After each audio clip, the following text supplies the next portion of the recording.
तर केंद्र सरकारकडून पद्म पुरस्कारांची सुद्धा घोषणा करण्यात आली आहे। 7 जणांना पद्मविभूषण पुरस्कार जाहीर झालाय। 19 जणांना पद्मभूषण पुरस्कार जाहीर झालेला आहे, तर 113 जणांना पद्मश्री पुरस्कार जाहीर झालाय।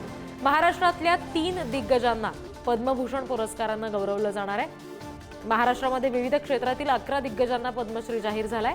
महाराष्ट्रातल्या दिग्गजांना हा सगळा पद्म पुरस्कार जाहीर झालेला आहे। आता शिवसेनेचे ज्येष्ठ नेते दिवंगत मनोहर जोशी यांना मरणोत्तर पद्मभूषण पुरस्कार जाहीर झालाय, तर ज्येष्ठ अभिनेते अशोक सराफ यांना पद्मश्री पुरस्कार जाहीर झालाय। गायक पंकज उधास यांना मरणोत्तर पद्मभूषण पुरस्कार जाहीर झालाय। शास्त्रीय गायिका अश्विनी भिडे देशपांडे यांना सुद्धा पद्मश्री पुरस्कार जाहीर झालेला आहे। कोण कोण नेमके हे पद्म पुरस्काराचे मानकरी आहेत आपण बघूयात।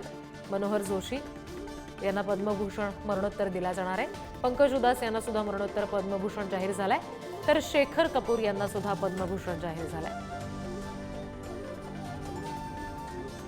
पद्मश्री पुरस्काराचे मानकरी आपण बघतोय अशोक सराफ, अच्युत पालव, वासुदेव कामत, कला क्षेत्रातली ही मंडळी आहेत, त्यांना पद्मश्री पुरस्कार जाहीर झालेला आहे।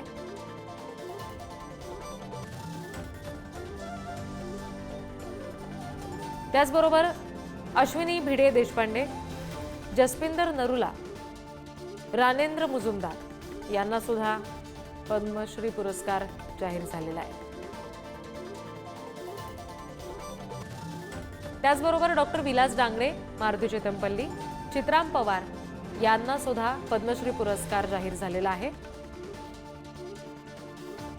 अरुंधती भट्टाचार्य आणि सुभाष शर्मा यांना सुद्धा पद्मश्री पुरस्कार केंद्र सरकारकडून जाहीर झालाय।